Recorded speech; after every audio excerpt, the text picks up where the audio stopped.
Thank you, Mr. Mayor. And good afternoon, Los Angeles. I want to give a brief situation description of yesterday and then talk about today and the path forward.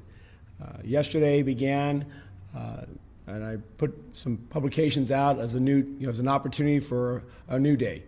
It followed a night of violence in which we saw destruction in the downtown business core.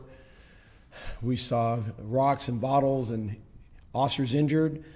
We saw valiantry, and we saw destruction.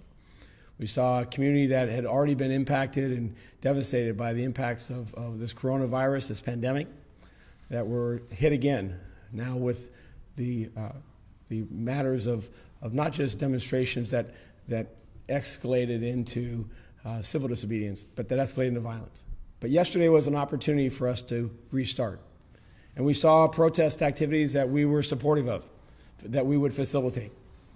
Two primary ones, both in the East LA portion of the Hollenbeck area as well as at Pan Pacific Park.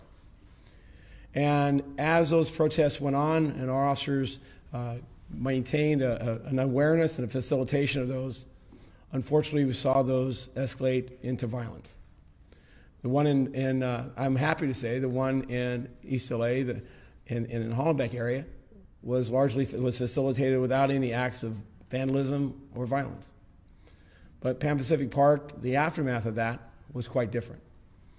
As the crowds left that location and moved across the area and eventually to Fairfax and Beverly, and the groups that were there, many of them participants earlier in a very peaceful and well-organized demonstration and expression, it escalated into violence. Not just the capture or surrounding of an MTA bus, to climbing on top of that, endangering both those individuals as well as the immediate public. But that turned into a firestorm of that bus and its destruction. As officers responded to attempt to regain control and protect those people that were inside and at risk, we saw further acts of violence against officers with rocks and bottles and other projectiles. We saw vehicles that were then burned and destroyed as officers responded and further contained additional resources and to disperse those groups. We also saw acts of officers interacting with those communities that gave me concern. And as I was personally on scene and responded there and to gather what was occurring, we made every effort to continue to de-escalate the situation. And I want to take a moment and say that when I stood on Beverly Boulevard, west of Fairfax, hours after the initial destruction, I saw opportunities within the protesters that were willing and able to have a conversation. That moment, while it was followed by hours afterward of continued expressions of violence and loss of hundreds of thousands of dollars in property damage and devastation to business owners and lives that will last potentially for generations. But that moment and moments that we saw over the course of last night, there were opportunities between police and protesters, people who were not involved in the violence, but were caught up in that moment, for us to de-escalate and to find an ability to hear each other for a moment. And that's what encourages me today. The organization last night, this department, Chief Terrazas, his men and women of the fire department, we resorted to tactics and strategies and resources to restore order and to maintain it. The fires that occurred, the violence that occurred, the looting that occurred had the potential of continuing to escalate into today, into the midst of which we have seen in our past. But those controls and those efforts and that valor and the energy of our people as first responders and first protectors made that difference. And to the men and women in public safety, as Chief of Police of Los Angeles Police Department, and I know on behalf of this mayor and all of the government of Los Angeles, we are grateful. What you do each day is this was the element of your heart, a demonstration of your values. And despite the injuries, despite the attacks, and at times vile and obscene remarks, terrible things said, and then augmented by acts of violence, you held your ground of your character. Wasn't perfect. Our actions will never be. But our commitment to this community is to do our very best. And I am proud of the work that I've seen. Over the course of the night, we were able to disperse a lot of individuals that were bent on further destruction. At that same time, as the organization has been responding to this emergency in these circumstances, we also worked with Mayor Garcetti and his team to work with the state to take further measures to ensure that we would not be satisfied with this continued escalation of this civil unrest. What we saw Wednesday night increased on Thursday. As I said yesterday, it increased on Friday, and we looked forward to Saturday being a different day, but instead of that, we saw it exponentially increase. We saw no fires on Wednesday. We saw little property damage on Thursday, a little more increase. By Friday, both those circumstances changed. We began to see our first fires, and we certainly saw a tremendous amount of property damage and then looting. And then yesterday, exponentially, it increased yet again. And that's where I'm proud of the mayor's efforts and the state of California, our local law enforcement partners, Sheriff Villanueva, our fellow law enforcement, that we worked with strategies that we know are harsh and are strong, but are necessary to our primary mission, which is the safety of Los Angeles. And that was to restore order, to do so constitutionally, to do so according to the law, and do so in respect of everyone and their rights, and to do so in a manner that is just. As we did that, we began planning and added, I supported the efforts of an establishment of curfew, so that actions of people who are bent on lawlessness could be better identified and understood, and our officers, our finite resources, could focus on that. That effort last night versus the night before allowed us to make just under 400 arrests, many of which were involved in efforts of looting businesses that were left vulnerable by the damage that they had incurred. We saw efforts on Friday night of looting that were primarily individuals on foot. On Saturday night, that transitioned to vehicles, caravans, individuals that were moving from location to location in an effort to loot those businesses.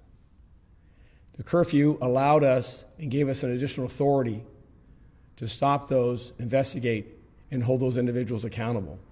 And that, I believe, was helpful, made a powerful difference in curtailing further acts of looting and loss to these businesses. Secondly, recognizing the finite number of the Los Angeles Police Department and its membership of some 13,000 in a city of 4 million, we mobilized our entire organization in a matter that has not happened in more than 30 years. But this morning allows me to more than double my workforce. Our ability of men and women, sworn members of the organization, to be seen. And to Los Angeles, I will tell you that our efforts are to be seen and to hear you, to see you, and to engage with you. Not in an enforcement posture, but to reassure you that we have better days ahead and that we will maintain order. The last matter was the issue of the calling of the National Guard. It is within the public safety framework, whether it be a fire, flood, or other natural disaster, man-made or otherwise, to rely upon the State National Guard as a resource for public safety. And it's a heavy decision because we recognize the symbolism or the idea of a military uniform. But as the mayor indicated, these are men and women that live in our communities. They're accountants, they're bookkeepers, they're bankers, they're construction people, and they're Angelenos. And today, their resources will come and are already in Los Angeles, and their assignment will allow our officers to engage in Los Angeles, engage in our public safety efforts, and free us from the responsibilities of holding on and ensuring the safety of businesses that have been broken into and are damaged and vulnerable.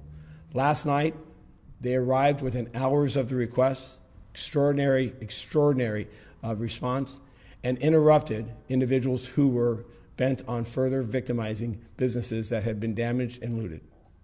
That interruption has set a tone that will help us move forward in restoring peace and and recovering from this terrible spasm of violence.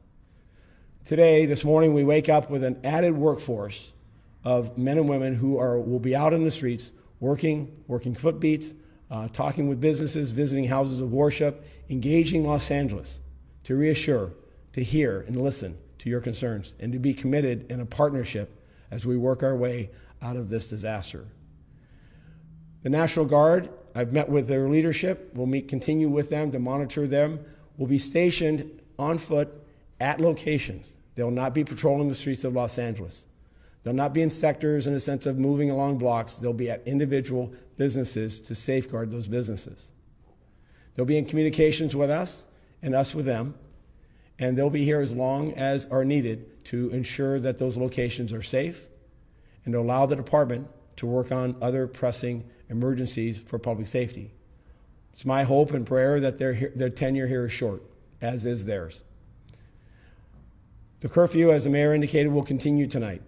We have protests scheduled for today. It is my every hope and belief that we can facilitate and ensure that those protests occur, regardless of their size, whether it's 100 people or 100,000. I have stood in this city and see 500,000 people in a demonstration on a weekend day with less than 100 officers, without any property damage, without any violence. People have asked me about controlling this and bringing additional officers to do that. The control of this is a part of what we have the capability of doing, but it is not the entire mechanism. In fact, it's very little of it. The primary matter of control is upon those in the protesters. And I leave and close my remarks by asking, a new day is Sunday, a new opportunity for, as people who have such anger and resentment and pent-up frustration with a system that I know and will acknowledge is not perfect, that has weighed heavily on communities of color, unjustly, systematically racist. As their efforts to change that system, which as a law enforcement professional, as an American, as an Angelino, as a father, I'm committed to, as well as my men and women of this organization. We join on that common ground, but let's do so with peace. Let's do so with expressions that are guaranteed that we will protect. And let's do so in a manner that does not jeopardize the lives and safety of everyone in and amongst us. Thank you.